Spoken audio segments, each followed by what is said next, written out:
Hello friends, अभी एक बहुत अच्छा टॉपिक स्टार्ट करने जा रहा हूं, फॉरेन कंपनी। वैसे देखा जाए तो इस चैप्टर का नाम है कंपनी इनकॉर्पोरेटेड आउटसाइड इंडिया। ठीक है, हम लोग इसको फॉरेन कंपनी बोल के बुलाएंगे। तो अभी ये जो चैप्टर है अपना कंपनी इनकॉर्पोरेटेड आउटसाइड इंडिया, इसको हम लोग फटाफट एक बार अच्छी तरीके से रिवाइज कर लेने वाले हैं। जैसा कि मैं पहले भी आपको बोल चुका हूं, जो बच्चे एक बारी पढ़ चुके हैं चैप्टर, उनके लिए बहुत ज्यादा यूजफुल होने वाला है। लिमिटेड टाइम में मैं अच्छे से पूरा आपको रिकलेक्ट करवा दूंगा।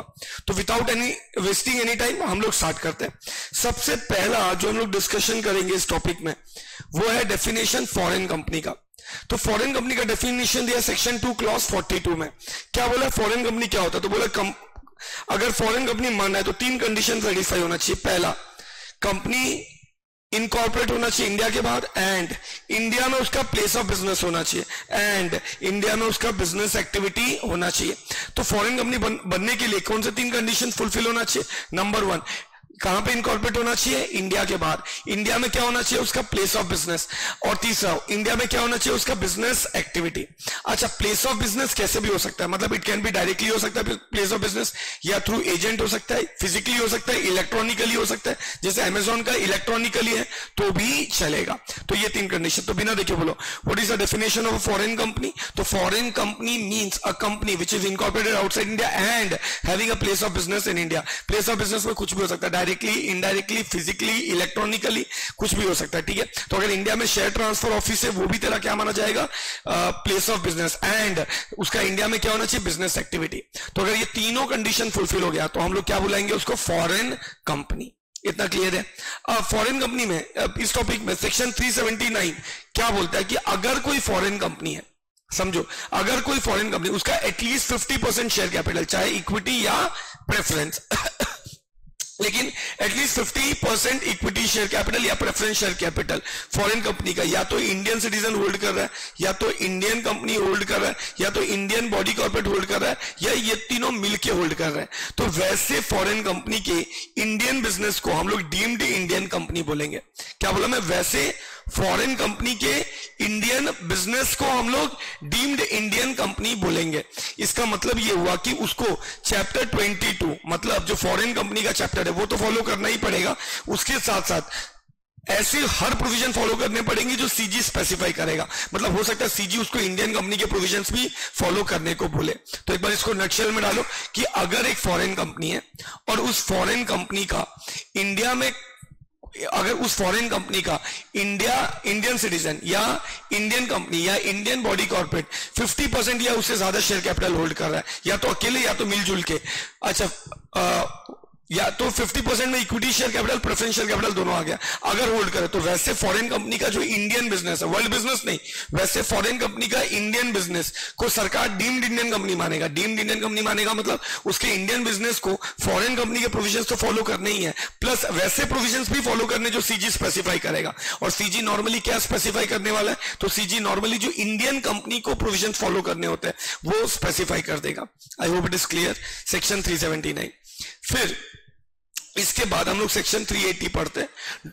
अगर कोई फॉरेन कंपनी बन रहा है इंडिया में तो उसको कौन से डॉक्यूमेंट फाइल करने हैं? पहले तो उसको डॉक्यूमेंट कहां पे फाइल करना पड़ेगा? तो बोला भाई न्यू दिल्ली के आरओसी को डॉक्यूमेंट फाइल करना पड़ेगा। कहां पे फाइल करना पड़ेगा बताइए? न्यू दिल्ली के आरओसी को फाइल करना पड़ेगा।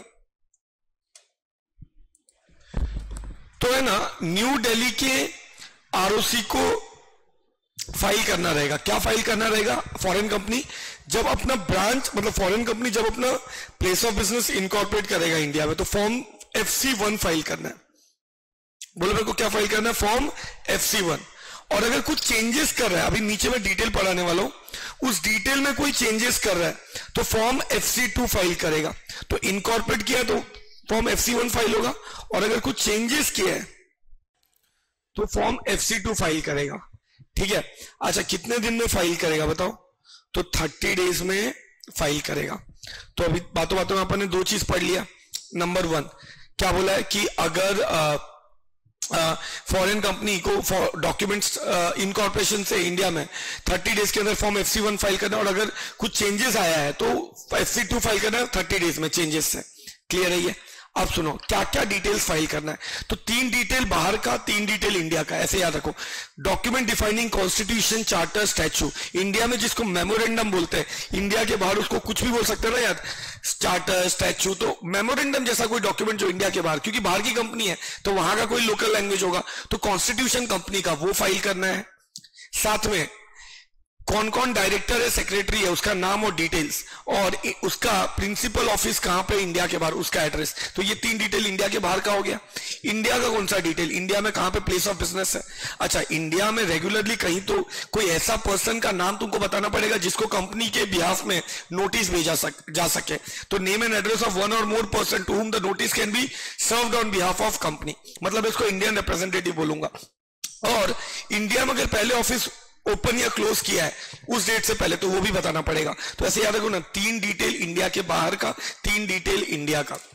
फिर से क्या बोला मैंने, 3 डिटेल इंडिया के बाहर का, 3 डिटेल इंडिया का। तो कौन सा 3 डिटेल इंडिया के बाहर का, तो सबसे पहले इंडिया के बाहर का कंपनी का स्टैच्यू, मेमोरेंडम, चार्टर, ये सब जिसको अपन मेमोरेंडम बोलते हैं। फिर बाहर का कौन सा बंदा कंपनी का, मतलब उस फॉरेन कंपनी का जो बंदा डायरेक्टर है, सेक्रेटरी है, उसका नाम और उसका पूरा डिटेल्स। फिर इंडिया के बाहर उसका रजिस्टर्ड ऑफिस, प्रिंसिपल ऑफिस किधर है, उसका डिटेल। तो ये 3 बाहर का डिटेल हो गया। इंडिया में उसका प्लेस ऑफ बिजनेस किधर है, ऐसा कोई पर्सन जिसको उस कंपनी के बिहाफ में इंडिया में नोटिस भेजा जा सके, मतलब इंडियन रिप्रेजेंटेटिव। और पहले अगर तुमने कभी ओपन करके क्लोज किया है प्लेस ऑफ बिजनेस, तो वो भी बताओ। क्यों, हो सकता है तुमने फ्रॉड किया होगा, तो ये भी चेक किया जाएगा कि तुमने ओपन करके क्लोज क्यों किया। तो ये 3 डिटेल इंडिया के बाहर का, 3 डिटेल इंडिया का, और 1 डिटेल तो इंडिया और क्या और इंडिया के बाहर का दोनों आ जाएगा। मतलब इंडिया का मतलब बाहर का डायरेक्टर और इंडिया का रिप्रेजेंटेटिव, ये मतलब पॉइंट नंबर 5 वाला बंदा, ये लोग डिबार्ड नहीं होना चाहिए पूरे दुनिया में कहीं पे भी कंपनी इनकॉर्पोरेट करने के लिए। तो दे शैल नॉट बी डिबार्ड, इन लोगों को बैन नहीं लगाना चाहिए इंडिया में, वो वर्ल्ड में कहीं पे भी कंपनी इनकॉर्पोरेट करने को। अगर बैन लगा है मतलब ये बंदा सस्पिशियस नेचर का है, तो इंडिया और फॉरेन छोड़ो, पूरे वर्ल्ड में कहीं पे भी डिबार्ड नहीं होना चाहिए। और ऐसा कोई इंफॉर्मेशन जो स्पेसिफाई करके रखा है, क्लियर है। तो अब ये हो गया सेक्शन 380। तो 380 मेरे को बोलो एक बार, क्या बोला 380 में। तो 380 में ये लोग ने बोला कि कौन से डॉक्यूमेंट फाइल करना है, तो फॉर्म FC1 फाइल करना है इनकॉर्पोरेशन से 30 डेज के अंदर। और चेंजेस आया ये 7 इंफॉर्मेशन में, 8 इंफॉर्मेशन है, तो चेंजेस है 30 डेज के अंदर FC2 फाइल करना है। कौन से ROC को, न्यू दिल्ली के ROC को, क्या क्या, तो तुम्हारा कंपनी का कॉन्स्टिट्यूशन, चार्टर, मेमोरेंडम, ये सारा डिटेल। फिर इंडिया के बाहर का जो मतलब जो डायरेक्टर है, सेक्रेटरी है, उसका नाम एंड डिटेल्स। फिर कहने से कोई बाहर का जो बंदा है उसका क्या बोलते हैं, इंडिया के बाहर जो रजिस्टर्ड ऑफिस है उस कंपनी का, फॉरेन कंपनी का, वो डिटेल। फिर इंडिया में उसका प्लेस ऑफ बिजनेस कहां पे, कोई बंदा मतलब इंडिया में कोई ऐसा पर्सन जिसको कंपनी के बिहाफ में नोटिस दे सकते हैं, उसका नाम और डिटेल, एड्रेस वगैरह सब।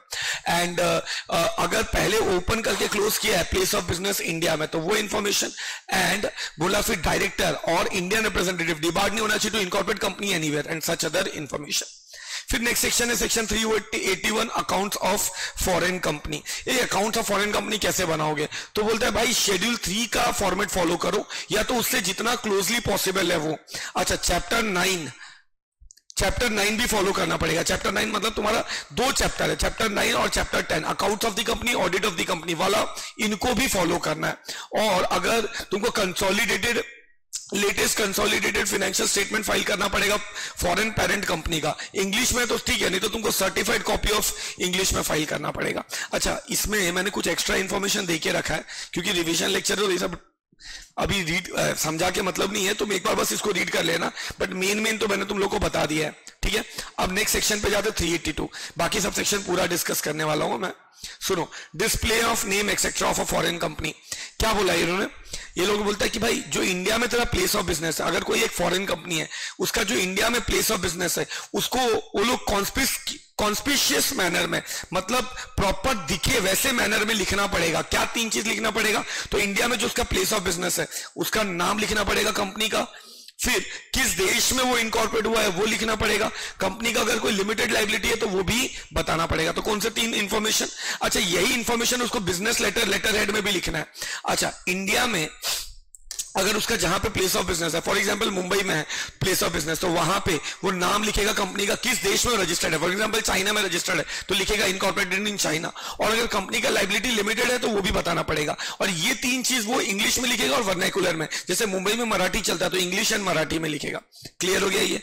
फिर इसके बाद इन लोग क्या बोला कि बिजनेस लेटर में भी यही तीन चीज बताना है, क्या, नेम ऑफ कंपनी, फिर कहां पे इनकॉर्पोरेट हुआ है, अगर कंपनी का लायबिलिटी लिमिटेड है तो ये इंफॉर्मेशन, लेकिन सिर्फ इंग्लिश में बताएगा, क्योंकि ऑब्वियसली लेटर है तो पूरे देश में सर्कुलेट होता है, तो तुम 25-30 भाषा में तो नहीं डालेगा ना, तो सिर्फ इंग्लिश में। और प्लेस ऑफ बिजनेस तुम इंग्लिश में भी, प्लस जहां पे वो प्लेस ऑफ बिजनेस है उसके वर्नाकुलर लैंग्वेज में भी ये तीन इंफॉर्मेशन डालेगा।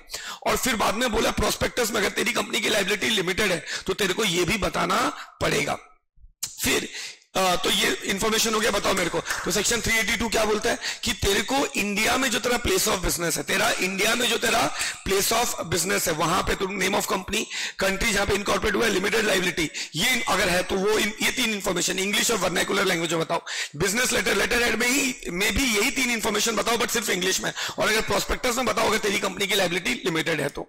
फिर ये लोग बोलते हैं सेक्शन 383 में सर्विस ऑफ नोटिस, अगर तुमने इंडिया में किसी ऐसे बंदे को नोटिस दे दिया जिसका नाम सप्लाई किया था फॉर सर्विस ऑफ नोटिस, ठीक है, तो ये माना जाएगा कि तुमने फॉरेन कंपनी को नोटिस सर्व कर दिया। मतलब इन सिंपल लैंग्वेज, चाइना की एक कंपनी है, इंडिया में कोई राम गोपाल है, बोला उसका नाम सप्लाई करके रखा है तुमने आरओसी को फॉर सर्विस ऑफ नोटिस, तो अगर उसको नोटिस सर्व कर दिया राम गोपाल को, तो ये माना जाएगा कि उस चाइनीज कंपनी को भी नोटिस सर्व हो चुका है। यही दिया है 383 में।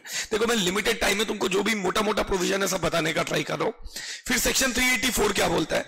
384 बोलता है कि कुछ सेक्शन, ये देखो ये 5 चीज है, ये 6 चीज है। म्यूटेंडिस अप्लाई होगा फॉरेन कंपनी को जैसे इंडियन कंपनी को अप्लाई होता है। अब बेटा ये म्यूटेंडिस का मतलब क्या होता है तो समझो मेरी बात। ये लोग जब लैंग्वेज यूज करता है ना, म्यूटेंडिस मतलब होता है कि यार जैसे इंडियन कंपनी को अप्लाई हो रहा है ना, वैसे ही फॉरेन कंपनी को भी अप्लाई होगा इन अ मॉडिफाइड वे। अगर कुछ मॉडिफिकेशन बोला है तो उस मॉडिफिकेशन के साथ बाकी सारी चीज सेम टू सेम अप्लाई हो जाएगा। मतलब अगर कोई मॉडिफिकेशन नहीं बोला है तो डिट्टो कॉपी पेस्ट हो जाएगा प्रोविजन जो इंडियन कंपनी का है वही फॉरेन कंपनी को भी। फॉर एग्जांपल यहां पे इन्होंने सेक्शन 71 डिबेंचर वाला जो चैप्टर है वो सेक्शन सेक्शन है वो, सेक्शन 92 एनुअल रिटर्न वाला सेक्शन है वो, रजिस्ट्रेशन ऑफ चार्ज वाला जो चैप्टर है चैप्टर 6, बुक्स ऑफ अकाउंट्स वाला जो सेक्शन है 128, और चैप्टर 14 जो इंस्पेक्शन एंड इन्वेस्टिगेशन वाला है, और CSR वाला जो सेक्शन है। बोलता है जैसे इंडियन कंपनी को अप्लाई होता है ना, वैसे ही ये 6 सेक्शन फॉरेन कंपनी को भी अप्लाई होगा। ठीक है, जैसे इंडियन कंपनी को अप्लाई होता है सेम वे में वो किसको अप्लाई होगा, फॉरेन कंपनी को। लेकिन म्यूटेंडिस बोला है, मतलब अगर कोई चेंजेस अलग से लिखा है इस सेक्शन में, उनमें कोई मतलब अगर अलग से कोई चेंजेस फॉरेन कंपनी के लिए बोला है तो वो चेंजेस पढ़ लो, बट उसके अलावा बाकी सब एज इट इज अप्लाई हो जाएगा फॉरेन कंपनी को जैसे इंडियन कंपनी को अप्लाई होता है। क्लियर है ये? लेकिन अब इन्होंने चेंजेस कुछ बताया है जो बता देता हूं। क्या चेंजेस बोला है, मतलब जो चेंजेस मैं नहीं बता रहा हूं उस चेंजेस के अलावा बाकी सारे provisions as it is apply हो जाएंगे फॉरेन कंपनी को जैसे इंडियन कंपनी को होता है। ये सेक्शंस में जो दिया है वो तो क्या बोला, 2 चेंजेस बता रहा हूं मैं। फाइनेंशियल स्टेटमेंट जो है इंडियन कंपनी का अपन AOC 4 फाइल करते 30 डेज में AGM से, और एनुअल रिटर्न जो है अपन MGT 7 फाइल करते 60 डेज में AGM से। लेकिन जो तेरा फॉरेन कंपनी है, इस फॉरेन कंपनी के लिए FC 3 फाइल होगा AGM से नहीं, क्योंकि ऑब्वियसली फॉरेन कंपनी का AGM क्या होगा नहीं होगा कुछ अपने को पता नहीं है। तो FC 3 फाइल करोगे फाइनेंशियल स्टेटमेंट के लिए 6 महीने से, जब तेरा फाइनेंशियल ईयर एंड हो रहा है वहां से। और एनुअल रिटर्न तुम FC 4 में फाइल करोगे 60 डेज में, जब तेरा फाइनेंशियल ईयर एंड हो रहा है वहां से। तो बस ये 2 चेंजेस तुमको याद रखना है। क्लियर है ये? तो बस यही बात बोला इन्होंने। तो ये सेक्शन 384 कंक्लूड करो मेरे साथ। क्या बोलता है ये सेक्शन कि जो तेरा CSR वाला प्रोविजन है, रजिस्ट्रेशन ऑफ चार्ज वाला प्रोविजन है, books of accounts, annual return, debenture, सुन रहा है, इंस्पेक्शन इन्वेस्टिगेशन, बोला ये सब सेक्शन जैसे इंडियन कंपनी को अप्लाई होता है वैसे ही फॉरेन कंपनी को अप्लाई होगा। हाँ, अगर कुछ चेंजेस अलग से बोलेगा लॉ तो वो चेंजेस भी फॉलो कर लो, but otherwise same to same follow कर लो। जैसे इंडियन कंपनी का करते हो वैसे ही फॉरेन कंपनी का कर लो। I hope it is crystal clear. फिर सेक्शन 385 बोलता है कि भाई तुम जब डॉक्यूमेंट फाइल करोगे ROC के पास, तो ROC के पास जब आप डॉक्यूमेंट फाइल करोगे तो डॉक्यूमेंट को रजिस्टर करने के लिए ROC जो भी तुमको फीस बोलेगा वो फीस तुमको देना पड़ेगा। यही बोला है। सेक्शन 387 बोलता है जब तुम प्रोस्पेक्टस फाइल करते हो ना, प्रोस्पेक्टस, तो प्रोस्पेक्टस में कौन से डिटेल्स डालने पड़ेंगे तुमको। तो बोला पहले तो जो नॉर्मल डिस्क्लोजर होता है जो इंडियन कंपनी को डालना पड़ता है प्रोस्पेक्टस में, वो सारे तो इनको भी डालना पड़ेगा। जैसे सेक्शन 26 में आप लोगों ने पढ़ा हुआ है कंपनीज एक्ट में, बहुत सारे डिस्क्लोजर्स है जो इंडियन कंपनी को करना पड़ता है प्रोस्पेक्टस इशू करते टाइम। फॉरेन कंपनी को वो सारे वो डिटेल्स करने पड़ेंगे, प्लस डेटेड होना चाहिए, साइंड होना चाहिए। क्यों डेटेड साइंड होना चाहिए? डेटेड होगा तो पता चलेगा, क्योंकि प्रोस्पेक्टस एक पर्टिकुलर पीरियड तक ही वैलिड होता है, तो ऑब्वियसली डेटेड होगा तो पता चल जाएगा ना कितने टाइम तक वैलिड रखना है उसको उस डेट से। एंड साइंड होना चाहिए ताकि ऑथेंटिकेट हो जाए कि तुम ही इशू कर रहा है ना, नहीं तो तुम्हारे नाम पे कोई और इशू नहीं करना चाहिए। क्लियर है? तो ये तो नॉर्मल डिस्क्लोजर है। एडिशनल डिस्क्लोजर, कुछ एक्स्ट्रा डिस्क्लोजर देना है। अब इसको याद रखने का सिंपल तरीका बताता हूं, बड़े से छोटे ऑर्डर में याद रखो। जैसे बड़े से छोटा मतलब एक कौन से देश में वो कंपनी रजिस्टर्ड है, कौन से देश में वो कंपनी रजिस्टर्ड है वो बता दो। अच्छा, उस देश में कौन से एक्ट में रजिस्टर्ड है। जैसे कंपनीज एक्ट में तो यार इंडिया में तो कंपनीज एक्ट में रजिस्टर्ड होता, तो हो सकता है चाइना में कोई चिंगपोंग एक्ट में रजिस्टर्ड होगा, तो कौन से एक्ट के अंदर रजिस्टर्ड है फॉरेन में वो बता दो। अच्छा, उसके बाद कौन से डॉक्यूमेंट में कॉन्स्टिट्यूशन के बारे में कुछ इंफॉर्मेशन है तो वो बता दो, documents defining constitution of the company. अच्छा, फिर उसका रजिस्टर्ड ऑफिस फॉरेन में किधर है वो बता दो, और इंडिया में उसका प्लेस ऑफ बिजनेस किधर है, और ये सारे डॉक्यूमेंट कहां पे हम इंस्पेक्ट कर सकते हैं। ये जितने डॉक्यूमेंट्स मैंने बताया कहां पे इंस्पेक्ट कर सकते हो इंडिया में, वो एड्रेस बता दो। तो कैसे याद रखोगे? ये पहले नॉर्मल डिस्क्लोजर और उसके बाद एडिशनल डिस्क्लोजर। तो नॉर्मल डिस्क्लोजर में क्या बताना पड़ेगा? सेक्शन 26 जो कंपनीज एक्ट में दिया हुआ है इंडियन कंपनी के लिए, वो सारे प्रोस्पेक्टस में फॉरेन कंपनी को भी डालने, प्लस प्रोस्पेक्टस डेटेड और साइंड होना चाहिए। फिर एडिशनल डिस्क्लोजर क्या? तो फॉरेन में वो कौन से कंट्री में रजिस्टर्ड है, फॉरेन के कौन सी कंट्री में रजिस्टर्ड है, कौन से इनेक्टमेंट के अंदर रजिस्टर्ड है। फिर उसके बाद उसका रजिस्टर्ड ऑफिस किधर है, उसका स्टैच्यू मेमोरेंडम के बारे में इंफॉर्मेशन दे दो। फिर इंडिया में प्लेस ऑफ बिजनेस किधर है उसका, और ये जो भी डॉक्यूमेंट्स है वो इंडिया में कहां पे हम वेरीफाई कर सकते हैं उस फॉरेन कंपनी का, ये बता दो प्रोस्पेक्टस में। आई hope it is crystal clear everybody. फिर सेक्शन 388 आता है एक्सपर्ट कंसेंट। ये एक्सपर्ट कंसेंट क्या बोलता है? तो मेरी बात सुनो, एक्सपर्ट कंसेंट क्या बोलता है कि प्रोस्पेक्टस को जब तुम इशू करना चाहते हो, सर्कुलेट करना चाहते हो, डिस्ट्रीब्यूट करना चाहते हो, ठीक है, कौन करना चाहते हो issue? Company incorporated outside India जब प्रोस्पेक्टस को इशू करना चाहता है और उस प्रोस्पेक्टस में अगर उसने कोई स्टेटमेंट यूज किया है किसी एक्सपर्ट का, तो बोला भाई उस एक्सपर्ट से तेरे को अप्रूवल लेना पड़ेगा, रिटर्न कंसेंट लेना पड़ेगा, उसके बाद ही तुम प्रोस्पेक्टस में उस एक्सपर्ट का स्टेटमेंट यूज कर सकते हो। समझ रहे तुम? अच्छा, और अगर मान लो स्टेटमेंट देने के बाद एक्सपर्ट को पता चला कि उसको झूठ बोल के उसको मतलब उसका कंसेंट लिया था या कुछ हाफ इंफॉर्मेशन देके, और एक्सपर्ट अगर वो स्टेटमेंट विड्रॉ कर लेता है आरओसी के पास, जब तुम प्रोस्पेक्टस रजिस्टर करवाने जाते हो उसके पहले अगर एक्सपर्ट ने अपना स्टेटमेंट विड्रॉ कर लिया तो फिर तुम उस एक्सपर्ट का स्टेटमेंट यूज नहीं कर पाओगे। अच्छा, अगर आरओसी के पास रजिस्टर हो गया है ये तब तो हाथ से बात निकल चुकी है, तब तो एक्सपर्ट स्टेटमेंट विड्रॉ कर ही नहीं सकता है। हाँ, लेकिन रजिस्टर होने के पहले आरओसी के पास प्रोस्पेक्टस अगर एक्सपर्ट स्टेटमेंट विड्रॉ कर लिया फिर तुम उस एक्सपर्ट का स्टेटमेंट यूज नहीं कर पाओगे। तो इसको बताओ मेरे को, अगर कोई स्टेटमेंट तुम direct by way of reference issue करना चाहते हो, प्रोस्पेक्टस में यूज करना चाहते हो एक्सपर्ट का, तो उसके लिए तेरे को प्रायर रिटर्न कंसेंट लगेगा एक्सपर्ट का, उसके बाद ही यूज कर सकते हो। लेकिन अगर एक्सपर्ट ने वो statement before registration of prospectus withdraw कर लिया तब तुम एक्सपर्ट का स्टेटमेंट यूज नहीं कर पाएगा। क्लियर है ये? अच्छा, रजिस्टर होने के बाद तो एक्सपर्ट के पास पावर ही नहीं है विड्रॉ करने का स्टेटमेंट। फिर आता है सेक्शन 389 रजिस्ट्रेशन ऑफ प्रोस्पेक्टस। एक क्या बोला इन्होंने, अगर कोई कंपनी है जो इंडिया के बाहर रजिस्टर्ड है और वो क्या करना चाहता है, अपना प्रोस्पेक्टस इश्यू सर्कुलेट डिस्ट्रीब्यूट करना चाहता है इंडिया में, मतलब इंडियन इन्वेस्टर को अपना प्रोस्पेक्टस देना चाहता है ताकि वो फंड रेज कर सके, तो उसको पहले क्या करना पड़ेगा, आरओसी के पास उस प्रोस्पेक्टस को रजिस्टर करवाना पड़ेगा। और आरओसी के पास अगर आपने प्रोस्पेक्टस रजिस्टर करवाया उसके बाद ही आप क्या कर सकते हो, उसके बाद ही आप वो प्रोस्पेक्टस क्या बोलते हैं यूज कर सकते हो। अच्छा, जब तुम आरओसी के पास मतलब यूज कर सकते हो मतलब पब्लिक में डिस्ट्रीब्यूट कर सकते हो प्रोस्पेक्टस। अच्छा, आरओसी के पास रजिस्टर करवाने जाओगे तो बोला पहले तो वो आरओसी के पास रजिस्टर करवाओगे तो 2 डायरेक्टर ने साइन करना चाहिए एंड 1 चेयरपर्सन ने साइन करना चाहिए। मान लो डायरेक्टर के बिहाफ में कोई एजेंट साइन कर रहा है, हो सकता है डायरेक्टर नहीं हो इंडिया में, तो एजेंट साइन कर रहा है, तो फिर वो पावर ऑफ अटर्नी देना चाहिए डायरेक्टर ने एजेंट को, और वो पावर ऑफ अटर्नी भी तुमको प्रोस्पेक्टस के साथ फाइल करना पड़ेगा आरओसी को। हो सकता है प्रोस्पेक्टस में तुम एक्सपर्ट का स्टेटमेंट यूज कर रहे हो तो एक्सपर्ट का रिटर्न कंसेंट भी तुमको साथ में फाइल करना पड़ेगा प्रोस्पेक्टस के।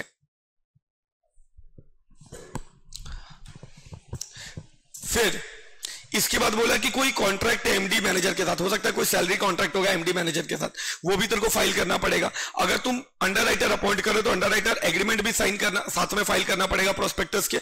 और अगर कोई इंपॉर्टेंट बड़ा कॉन्ट्रैक्ट है वो भी फाइल करना पड़ेगा। तो मुझे बताओ क्या बोला मैंने सेक्शन 389 में कि अगर कोई company incorporated outside India, India में प्रोस्पेक्टस इंडियन इन्वेस्टर में डिस्ट्रीब्यूट करना चाहता है, इशू करना चाहता है इंडियन इन्वेस्टर को, तो वो करने के पहले उसको आरओसी के पास रजिस्टर करना पड़ेगा।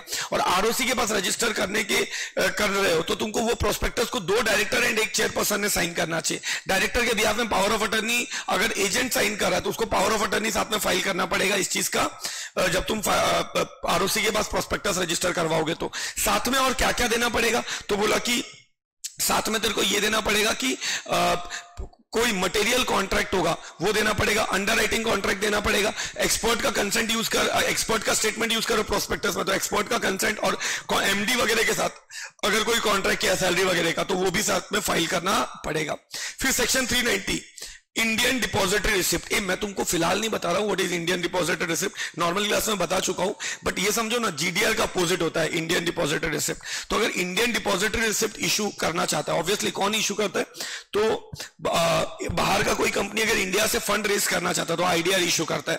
अच्छा, तो अगर आईडीआर इशू कर रहा है तो आईडीआर इशू कर रहा है तो आईडीआर में जो डिटेल्स होंगे, जैसे कि आईडीआर को कैसे ऑफर कर रहे हो। अच्छा, प्रोस्पेक्टस में अब जब तुम आईडीआर इशू करोगे इंडिया में, बाहर की कोई कंपनी है जो इंडिया में से फंड रेज करेगी और इंडिया में आईडीआर इशू करेगी तो ऑब्वियसली प्रोस्पेक्टस भी इशू करना पड़ेगा। और जब प्रोस्पेक्टस इशू करता है तो प्रोस्पेक्टस में डिस्क्लोजर देना पड़ता है। तो वो क्या डिस्क्लोजर होना चाहिए, आईडीआर कैसे ऑफर करना है, ये सब के ऊपर रूल्स कौन बनाएगा, सीजी बनाएगा। अच्छा, जब आईडीआर इशू होगा तो डिपॉजिटरी उसको डील करेंगे, जैसे एनएसडीएल सीडीएसएल डिपॉजिटरी होते हैं, तो डिपॉजिटरी उस आईडीआर को डील करेगा। वो भी तो एक टाइप का इंस्ट्रूमेंट ही हो गया ना यार, तो डिपॉजिटरी उसको कैसे डील करेगा वो भी सेंट्रल गवर्नमेंट बताएगा। फिर ट्रांसफर कैसे करोगे आईडीआर, ट्रांसमिट कैसे करोगे, जैसे कोई मर गया तो आईडीआर कैसे ट्रांसमिट होगा, ये सब के ऊपर रूल्स कौन बनाएगा, सेंट्रल गवर्नमेंट। तो क्या बोलते हैं सेंट्रल गवर्नमेंट आईडीआर के ऊपर क्या क्या रूल्स बना सकता है, आईडीआर को कैसे ऑफर करना है, प्रोस्पेक्टस में क्या डिस्क्लोज करना पड़ेगा अगर तुम आईडीआर इशू कर रहे हो तो, फिर आईडीआर को कैसे डील करेगा डिपॉजिटरी, फिर आईडीआर के ऊपर क्या बोलते हैं, आईडीआर के ऊपर क्या ट्रांसफर और ट्रांसमिशन के ऊपर रूल्स बनना चाहिए, सब कौन बनाएगा, सेंट्रल गवर्नमेंट। फिर इसके बाद ये लोग बोलता है भाई प्रोस्पेक्टस में अगर तुमने कुछ गड़बड़ किया तो इसके ऊपर पनिशमेंट है, इसके ऊपर पनिशमेंट है सेक्शन 34 में, सेक्शन 35 में, 36 में, जो इंडियन कंपनी के लिए एप्लीकेबल है। तो इन्होंने वापस से सेम चीज बोल दिया, बोला it is applicable to foreign company mutatis mutandis as if it is applicable to Indian company. मतलब जिस तरीके से इंडियन कंपनी को प्रोस्पेक्टस में कुछ मिस स्टेटमेंट के लिए पनिशमेंट होता है जो सेक्शन 34 में दिया है, 35 में दिया है, 36 में दिया है, सेम वे फॉरेन कंपनी को भी अप्लाई होगा। अच्छा, 34 में क्रिमिनल लाइबिलिटी के बारे में दिया है पनिशमेंट, क्या क्रिमिनल लाइबिलिटी होगा if you are making mis statement in prospectus. क्या सिविल लाइबिलिटी होगा, वो 35 में दिया अगर तुम मिस स्टेटमेंट कर रहे हो प्रोस्पेक्टस में। अच्छा, अगर तुमने धोखे से किसी को इंड्यूस किया, अट्रैक्ट किया टू इन्वेस्ट, तो उसके लिए सेक्शन 36 में पनिशमेंट है इंडियन कंपनी को। बोला ये तीनों सेक्शन जैसे इंडियन कंपनी को अप्लाई होता है for miss statement in prospectus, same way ये फॉरेन कंपनी को भी अप्लाई होगा। फिर एक पॉइंट इन्होंने कुछ साल पहले ऐड किया था अमेंडमेंट के तरीके से, बोला कोई इंडिया के बाहर कंपनी रजिस्टर्ड है और इंडिया से उसने फंड रेज किया है और अभी तक उसने फंड को रीपे नहीं किया है, मतलब अभी भी वो पैसा जो इन्वेस्टर से जो रेस करके रखा था उसको रीपे नहीं किया है और अब वो इंडिया का प्लेस ऑफ बिजनेस बंद करना चाहता है। ये तो don't you think Indian investor को बहुत दिक्कत होगा अब अपना पैसे को रिकवर करने में उस कंपनी इनकॉर्पोरेटेड आउटसाइड इंडिया से। तो बोला अगर इंडिया का प्लेस ऑफ बिजनेस, ऐसे फॉरेन कंपनी को अपना इंडिया का प्लेस ऑफ बिजनेस बंद करना है, ऐसे कंपनी इनकॉर्पोरेटेड आउटसाइड इंडिया को अपना प्लेस ऑफ बिजनेस इंडिया में बंद करना है, तो वो बंद करने के लिए उसको 2 चीज फॉलो करना पड़ेगा। पहला, जो फॉरेन कंपनी को बंद करने के लिए प्रोविजन दिया है सेक्शन 376 में, फॉरेन कंपनी को अपना प्लेस ऑफ बिजनेस इंडिया में कैसे बंद करना है उसका प्रोविजन दिया 376 में, वो तो फॉलो करना ही पड़ेगा। बट चैप्टर 20 में जो वाइंडिंग अप के प्रोविजंस दिए हैं, जो इंडियन कंपनी को फॉलो करना पड़ता है वाइंडिंग अप के लिए, वो भी फॉलो करना पड़ेगा। मतलब ये कंपनी इनकॉर्पोरेटेड आउटसाइड इंडिया ने अगर इंडिया से फंड रेज किया और उस फंड को अभी तक रिपे नहीं किया है और उसको अपना इंडिया का प्लेस ऑफ बिजनेस बंद करना है, तो वो इंडिया का प्लेस ऑफ बिजनेस बंद करने के लिए उसको फॉरेन कंपनी के भी प्रोविजंस फॉलो करने हैं और जो बंद करने के लिए होना चाहिए, एंड इंडियन कंपनी को वाइंडिंग अप के लिए जो प्रोविजंस करने होते फॉलो, उसको वो भी फॉलो करने पड़ेंगे। अच्छा, यहां पे तुम पनिशमेंट प्लीज याद रख लेना, क्योंकि एक ही पनिशमेंट पूरे टॉपिक के लिए एप्लीकेबल है। तो पूरे चैप्टर में अगर फॉरेन कंपनी ने कुछ भी गड़बड़ किया तो क्या पनिशमेंट है? Minimum 1 lakh, maximum 3 lakh, and रोज का 50,000। रोज का बहुत बड़ा वैल्यू है, रोज का 50,000 कंटिन्यूइंग ऑफेंस है। तो जैसे कोई डॉक्यूमेंट फाइल करने को बोला है, नहीं किया फाइल, तो कंटिन्यूइंग ऑफेंस हो गया। तो बोला मिनिमम 1 लाख, मैक्सिमम 3 लाख तो लगी जाएगा, प्लस एवरी डे का 50,000 लगता चला जाएगा। अब इंप्रिजनमेंट निकाल दिया है, ये सब प्रोविजन से, मतलब ऑफिसर इन डिफॉल्ट को इंप्रिजनमेंट था ना, वो निकाल दिया। उनको सिर्फ मॉनेटरी पनिशमेंट है, कितना है? Minimum 25,000, maximum 5 lakh. क्लियर है ये? तो ये पनिशमेंट प्लीज याद रख लेना आप लोग। अच्छा, अगर कंपनी ने कुछ भी फेल किया है, लॉ इस एक्ट में कुछ भी फेलियर किया तो पनिशमेंट तो होगा ही, एक और प्रॉब्लम हो जाएगा। जैसे अगर फर्म अनरजिस्टर्ड होता है तो फर्म को क्या प्रॉब्लम होता है? फर्म के ऊपर तो कोई केस कर सकता है, लेकिन फर्म किसी के ऊपर केस नहीं कर पाएगा। सेम अगर कंपनी इनकॉर्पोरेटेड आउटसाइड इंडिया और उसने कोई भी वायलेशन किया है तो वो कंपनी इनकॉर्पोरेटेड आउटसाइड इंडिया के ऊपर तो कोई भी केस कर देगा, लेकिन वो किसी के ऊपर केस नहीं कर पाएगा। नॉट ओनली दैट, यहां पे म्यूचुअल सेट ऑफ अलाउड नहीं है। मतलब कंपनी इनकॉर्पोरेटेड आउटसाइड इंडिया ने किसी को पैसे दिए या उससे कंपनी इनकॉर्पोरेटेड आउटसाइड इंडिया को किसी से पैसे लेने हैं, और बाहर वाले उसी बंदे को कंपनी इनकॉर्पोरेटेड आउटसाइड इंडिया से भी पैसे लेने हैं, तो ये लोग आपस में म्यूचुअल सेट ऑफ नहीं करेंगे। वो सामने वाला बोलेगा भाई, फॉर एग्जाम्पल एक कंपनी इनकॉर्पोरेटेड आउटसाइड इंडिया है, मैंने उसको 5 लाख देना है और उसने मेरे को 6 लाख देना है, तो अगर उसने कुछ भी वायलेशन किया तो मैं तो उससे 6 लाख ले लूंगा, बट मैं उसको 5 लाख नहीं दूंगा ना, तो मैं उसको ये 5 लाख सेट ऑफ करने दूंगा। मतलब in a simple language, company incorporated outside India को जो लेना है वो उसको भूल जाना पड़ेगा, बट जो देना है वो उसको देना पड़ेगा। बेटा ये सारे तो नॉर्मल प्रोविजन सारे अपन ने डिस्कस कर ही लिए। इसके अलावा एक नया सेक्शन है 393A, बहुत बेसिक सा सेक्शन है। उसमें क्या बोलता है कि अगर सेंट्रल गवर्नमेंट चाहे तो फॉरेन कंपनी को या किसी कंपनी इनकॉर्पोरेटेड आउटसाइड इंडिया को कुछ एग्जेम्पशन देना चाहे तो दे सकता है, और उसके बाद उसको वो both houses of parliament, Lok Sabha Rajya Sabha में ले करना पड़ेगा। तो मतलब ये कुछ खास नहीं है, इसमें बस यही बोला है कि अगर कुछ एग्जेम्पशन देना चाहे तो दे सकता है, बट एक बार फिर भी मैंने ऊपर ऊपर से बता दिया। बेटा मैंने पूरी कोशिश किया है कि एक लिमिटेड टाइम में पूरा कवर करवा दूं। देखो यहां पे रिवीजन लेक्चर का पर्पस सिर्फ ये होना चाहिए कि जो तुम पढ़ा है ना, सुन के तुमको एक बेसिक इंप्लीमेंटेशन हिट होना चाहिए। बाकी तो डिटेल लेक्चर में अपन इसको डिटेल में ऑलरेडी पढ़ चुके हैं, जो मेरे से पढ़े और जो दूसरे से भी पढ़े, ऑब्वियसली उन्होंने अपने लेक्चर में डिटेल में पढ़ाई होगा। So I hope you find it helpful. Thank you very much.